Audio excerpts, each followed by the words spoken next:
رنگ دکھا جاتی ہے، صحبت اللہ والوں کی اللہ سے ملوا جاتی ہے، صحبت الحمدللہ رب العالمین والعاقبۃ للمتقین والصلاة والسلام علی سید المرسلین، اما بعد۔ قال اللہ تبارک و تعالی فی کلامہ المجید، اعوذ باللہ من الشیطان الرجیم، بسم اللہ الرحمن الرحیم۔ یا بنی آدم خذوا زینتکم عند کل مسجد وکلوا واشربوا ولا تسرفوا انہ لا یحب المسرفین۔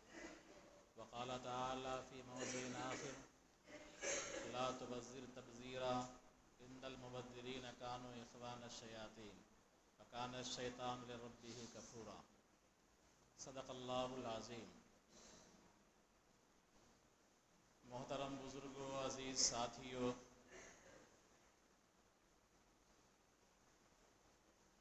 گزشتہ ہفتے آپ حضرات کے سامنے تعلیم کی اہمیت کے تعلق سے اور اپنے ووٹ کی اہمیت کے تعلق سے بات آئی تھی، اور بتایا گیا تھا کہ دھیرے دھیرے ہمارے مسلم معاشرے میں بھی بیداری آ رہی ہے، تعلیم کے تعلق سے دلچسپیاں بڑھ رہی ہیں، لیکن جتنی دلچسپی ابھی ہے وہ ناکافی ہے، مزید دلچسپی پیدا کرنے کی ضرورت ہے۔ جب تک ہم گارجینوں کے اندر یہ جذبہ نہ ہو کہ ہم پڑھ سکے یا نہیں پڑھ سکے لیکن ہماری آل و اولاد پڑھ لے، اس کے لیے کسی بھی قیمتی چیز کو داؤ پر لگانا پڑے تو وہ لگا دے۔ جب یہ جذبہ پیدا ہوتا ہے تو قوم کے بچے تعلیم میں آگے بڑھتے ہیں، اور جب تعلیمی میدان میں ہم آگے بڑھیں گے تو انشاءاللہ تعلیم کے ذریعے ہماری دنیا بھی اچھی بنے گی اور ہماری آخرت بھی اچھی بنے گی انشاءاللہ۔ اس تعلق سے بات آئی تھی۔ میں نے دو آیت پڑھی ہے، ایک آیت کا تعلق اسراف سے ہے اور ایک کا تعلق تبذیر سے ہے۔ اسراف اور تبذیر دونوں کو ملا کر کے ایک لفظوں میں فضول خرچی ہم کہتے ہیں، حالانکہ دونوں کے درمیان تھوڑا فرق ہے۔ اسراف کے معنی آتے ہیں لمٹ کراس کر جانا، حد سے آگے بڑھ جانا، اور تبذیر کے معنی آتے ہیں ضائع کرنا، برباد کرنا۔ لہذا اگر کوئی انسان اپنے مال کو برباد کرتا ہے، ضائع کرتا ہے، تو اس کو کہا جائے گا یہ تبذیر میں مبتلا ہے۔ اور کوئی انسان اپنے مال کو حد سے زیادہ خرچہ کرتا ہے اور بیجا خرچہ کرتا ہے تو اس کو کہا جائے گا کہ یہ آدمی اسراف میں مبتلا ہے۔ بدقسمتی ہے ہماری اور ہمارے قوم کی کہ جو قوم جتنی مفلوق الحال ہے، جو قوم جتنی بدحال ہے، معاشی اعتبار سے کمزور ہے، سماجی اعتبار سے کمزور ہے، سیاسی اعتبار سے کمزور ہے، بدقسمتی ہے کہ وہی قوم آج سب سے زیادہ فضول خرچی میں مبتلا ہے، اسراف میں مبتلا ہے۔ جس قوم کے پاس ملک کی آمدنی کا 5% حصہ بھی نہیں ہے، اس قوم کے اخراجات عام لوگوں کے مقابلے میں 50-60% زائد ہیں، اور آئے دن اس کا مشاہدہ ہوتا رہتا ہے اور ہم اور آپ کرتے رہتے ہیں، اس کا مشاہدہ دیکھتے رہتے ہیں۔ میں نے آیت پڑھی ہے کہ یا بنی آدم خذوا زینتکم عند کل مسجد وکلوا واشربوا ولا تسرفوا انہ لا یحب المسرفین۔ اس میں اللہ تبارک و تعالیٰ نے ارشاد فرمایا، اے آدم کی اولاد، تم مسجد جاتے ہوئے نماز کے اوقات میں زیب و زینت اختیار کرو، اچھا لباس پہنو، اچھے انداز سے مسجد جاؤ نماز پڑھنے کے لیے۔ وَكُلُوا وَاشْرَبُوا، اور کھاؤ اور پیو حلال طریقے سے۔ وَلَا تُسْرِفُوا، اور اس کھانے اور پینے میں یا لباس میں حد سے آگے نہ بڑھو، یعنی جتنے مال میں تمہارے لباس کی ضرورت پوری ہو جائے، جتنے مال میں تم کھانا کھا سکو، اس سے زیادہ تم اس جائز کام میں خرچہ نہ کرو۔ لا تسرفوا انہ لا یحب المسرفین، بلا شبہ اللہ تبارک و تعالی اسراف کرنے والے کو پسند نہیں کرتا۔ دوسری آیت میں نے پڑھی ہے، لا تبذر تبذیرا ان المبذرین کانوا اخوان الشیاطین وکان الشیطان لربہ کفورا، کہ اے لوگو تم اپنے مال کو یوں ہی برباد مت کرو، مال کو یوں ہی نہ اڑاؤ۔ ان المبذرین کانوا اخوان الشیاطین، مال کو ضائع کرنے والے، مال کا گردہ اڑانے والے شیاطین کے بھائی ہیں۔ وکان الشیطان لربہ کفورا، اور شیطان اپنے پروردگار کا بڑا ناشکرا ہے۔ ان دونوں آیتوں سے پتہ چلتا ہے کہ ہم کو جائز کام میں جو لمٹ ہے اس لمٹ کو کراس نہیں کرنا چاہیے، اپنا مال زیادہ خرچہ نہیں کرنا چاہیے، اور اسی طرح جو کام جائز نہیں ہے، ناجائز کام ہے، یا جس میں دین و دنیا کا کوئی فائدہ نہیں ہے، وہاں اپنے مال کو ضائع نہیں کرنا چاہیے۔ اگر ہم اپنا مال وہاں ضائع کرتے ہیں تو گویا کہ ہم اعلان کرتے ہیں کہ ہم شیطان کے بھائی ہیں، انسان کے بھائی نہیں ہیں۔ ایسا کیوں ہوتا ہے کہ لوگ اپنے مال کو ضائع کرتے ہیں، لمٹ سے زیادہ خرچہ کرتے ہیں؟ ایسا اس لیے ہوتا ہے کہ بنیادی طور پر انسان سے ایک بھول ہو جاتی ہے۔ وہ بھول یہ ہے کہ یہ مال ہم نے کمایا ہے، محنت سے کمایا ہے، دلی میں رہ کر کے رات دن ایک کر کے کمایا ہے، بمبئی میں رہ کر کے رات دن ایک کر کے کمایا ہے، کلکتہ میں رہ کر کے رات دن ایک کر کے کمایا ہے، یا ہمارے آبا و اجداد کی زمین تھی اور اس کو ہم نے بیچ کر کے یہ مال حاصل کیا ہے، تو یہ مال کے مالک ہم ہیں۔ لہذا ہم کو یہ حق ہے اپنا مال جہاں چاہیں برباد کریں، اپنا مال جہاں چاہیں ضائع کریں، کون ہم کو روکنے والا ہے؟ بنیادی طور پر یہی غلطی ہے انسان کی، اور ہماری اور آپ کی اور اکثر مسلمانوں کی یہی غلطی ہے کہ ہم مال کو اپنا مال سمجھتے ہیں۔ حالانکہ میرے محترم بزرگوں، دوستو، کہ ہمارے پاس جو مال ہے اور ہمارے پاس جو باڈی ہے، ہمارے پاس جو صحت ہے، ہمارے پاس جو تندرستی ہے، جسم ہے، یہ ساری چیزیں اللہ کی امانت ہے۔ جب آپ اس کو اللہ کی امانت سمجھیں گے کہ ہمارے جیب میں جو 50 روپے 100 روپے ہیں یہ اللہ کی امانت ہے، ہمارے بینک میں جو پیسے ہیں وہ اللہ کی امانت ہے، ہماری صحت اللہ کی امانت ہے، ہمارا جسم اللہ کی امانت ہے، ہماری روح اللہ کی امانت ہے، تو ظاہر سی بات ہے کہ جب آپ امانت سمجھیں گے اس چیزوں کو تو اپنا مال ضائع کرنے سے بچیں گے۔ تو ہم کو اور آپ کو یہ سمجھنا چاہیے کہ ہمارے پاس جو کچھ ہے اس کا مالک اللہ تبارک و تعالی ہے، ہم مسلمان ہیں اور ہمارا یہ عقیدہ ہے۔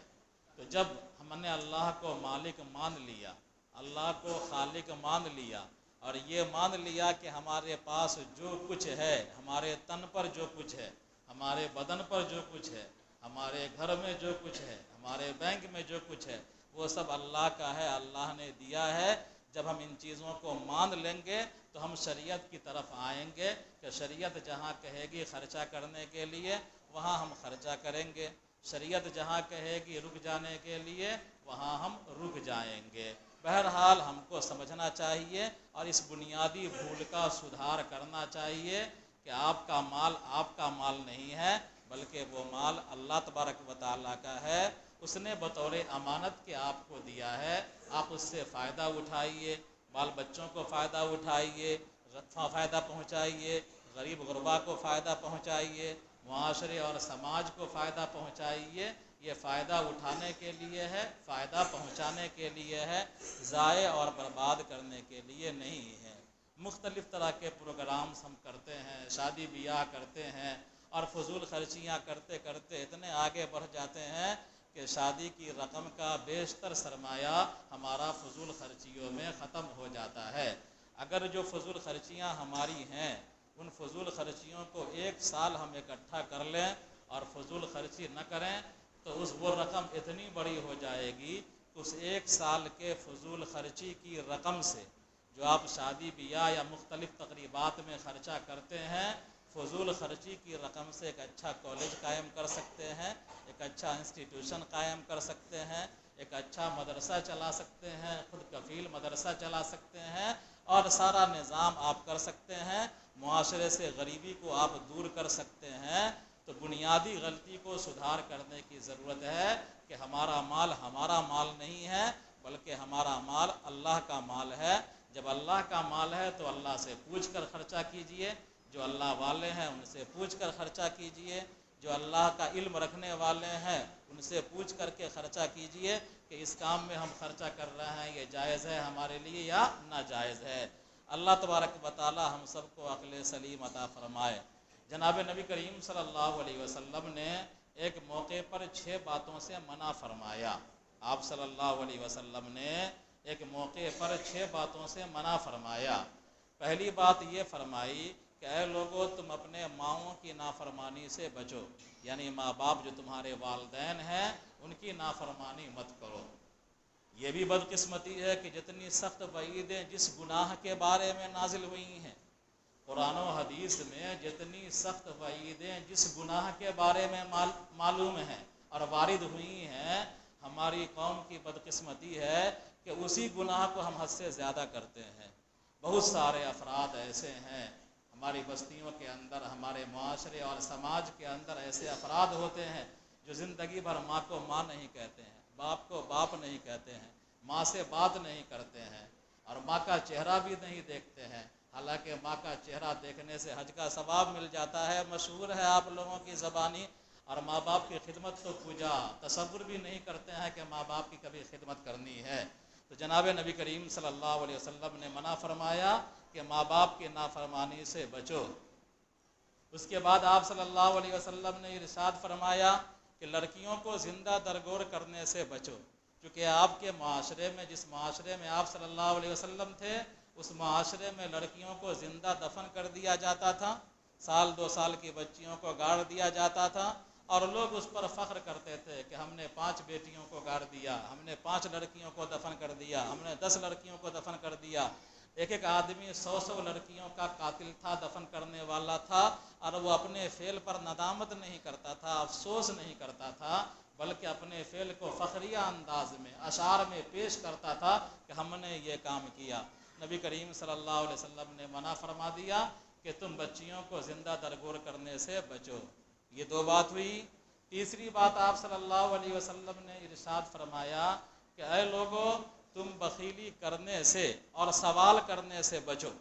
بسا اوقات ہمارے یہاں بہت سارے افراد ایسے ہوتے ہیں، ہم بھی ہو سکتے ہیں، آپ بھی ہو سکتے ہیں، میرا مقصود کسی کو نشانہ بنانا نہیں ہوتا ہے، تو ہم بھی ہو سکتے ہیں، آپ بھی ہو سکتے ہیں، کوئی بھی ہو سکتا ہے کہ اپنا پیسہ بینک میں رکھے رہتے ہیں اور ضرورت کے کاموں پر بھی خرچہ نہیں کرتے، اپنا پیسہ رکھے ہوئے ہیں، اپنا 500 جیب میں رکھے ہوئے ہیں، اور صابن کی ضرورت پڑتی ہے، تیل کی ضرورت پڑتی ہے تو بازو والے سے بولتے ہیں کہ لائیے ذرا 20 روپیہ کل دے دیں گے۔ تو اپنا پیسہ روک کر کے رکھے ہوئے ہیں، بینک میں رکھے ہوئے ہیں، جیب میں رکھے ہوئے ہیں، اور دوسرے سے ادھار لیتے ہیں۔ دکاندار اس چیز کو اچھی طرح سمجھتے ہیں جو تجارت کرتے ہیں کہ لوگوں کے جیب میں 500 ہوتا ہے، ہزریہ ہوتا ہے، 2 ہزریہ ہوتا ہے، 200 ہوتا ہے، اور جاتے ہیں ادھار لینے کے، مال لینے کے لیے، اور مال لیتے ہیں، دکان والا پیسہ مانگتا ہے دیں گے بعد میں دیں گے۔ تو نبی کریم صلی اللہ علیہ وسلم نے منع فرمایا کہ پیسہ آپ کے پاس ہے اور آپ بخیلی کر رہے ہیں اور سوال بھی کر رہے ہیں، بھیک بھی مانگ رہے ہیں دوسرے سے، قرضہ مانگ رہے ہیں، ادھار مانگ رہے ہیں یا سوال کر رہے ہیں، نبی کریم صلی اللہ علیہ وسلم نے اس چیز سے منع فرمایا۔ یہ بھی برائی ہمارے معاشرے کے اندر ہے، ہم ایسا کرتے ہیں عام طور پر۔ اسی طرح آپ صلی اللہ علیہ وسلم نے منع فرمایا بیجا سوالات سے، آپ صلی اللہ علیہ وسلم نے منع فرمایا کیل و کال کرنے سے، بیجا سوالات کرنے سے۔ جس طرح بنی اسرائیل کے بارے میں رمضان میں آپ نے سنا، مختلف مواقع میں سنا کہ اللہ تبارک و تعالیٰ نے حکم دے دیا ان کو جانور کے ذبح کرنے کا، گائے کے ذبح کرنے کا حکم دیا، بیل کے ذبح کرنے کا حکم دیا۔ انہوں نے سوالات کی بوچھار کر دی کہ اس کا رنگ کیسا ہو اور اس کی عمر کیا ہو، یار اسی طرح اس کی کیفیت کیا ہو، اس کی حالت کیا ہو۔ انہوں نے سوال کرنا شروع کر دیا، پابندی بڑھتی چلی گئی۔ تو نبی کریم صلی اللہ علیہ وسلم نے منع فرمایا کہ تم بیجا کیل و کال سے اور کثرت سوال سے بچو۔ ہم اور آپ بیجا کیل و کال کرتے رہتے ہیں، چوک چوراہوں پر بیٹھ کر گھنٹہ 2 گھنٹہ کیل و کال میں لگا دیتے ہیں۔ اور آج کل تو ملک کے اندر حالات سیاسی ہیں، سیاست کا ماحول ہے، ووٹنگ کا ماحول ہے، تو گھنٹہ 2 گھنٹہ 4 گھنٹہ ہم کیل و کال میں ضائع کر دیتے ہیں، برباد کر دیتے ہیں۔ ایک کہتا ہے وہ جیتے گا، دوسرا کہتا ہے وہ نہیں جیتے گا، تیسرا کہتا ہے فلانی جگہ کی اچھی رپورٹ ہے، چوتھا کہتا ہے کہ فلانی جگہ کی اچھی رپورٹ نہیں ہے۔ تو لوگ کیل و کال کرتے ہیں، بیجا سوالات اور ایک دوسرے سے الجھتے رہتے ہیں۔ نبی کریم صلی اللہ علیہ وسلم نے منع فرما دیا۔ اور آپ صلی اللہ علیہ وسلم نے ایک اور بات جو ہم کو کہنی تھی، موضوع سے مناسبت ہے، آپ صلی اللہ علیہ وسلم نے اضاعت مال سے منع فرمایا کہ مال کو ضائع کرنے سے بچو، یہ مال اللہ کی امانت ہے، اس کو برباد مت کرو، بلکہ اس سے خود فائدہ اٹھاؤ، اپنے بال بچوں کو فائدہ پہنچاؤ اور اسی طرح خلق خدا کو فائدہ پہنچاؤ۔ تمہارا مال نہیں ہے بلکہ اللہ تبارک و تعالیٰ کا مال ہے۔ بہرحال قرآن و سنت کی روشنی میں ہم کو اور آپ کو اسراف سے رک جانا چاہیے اور تبذیر سے رک جانا چاہیے، فضول خرچی سے رک جانا چاہیے اور بیجا مال اور ناجائز کاموں میں خرچہ کرنے سے بچ جانا چاہیے۔ اللہ تبارک و تعالی ہم سب کو عقل سلیم عطا فرمائے۔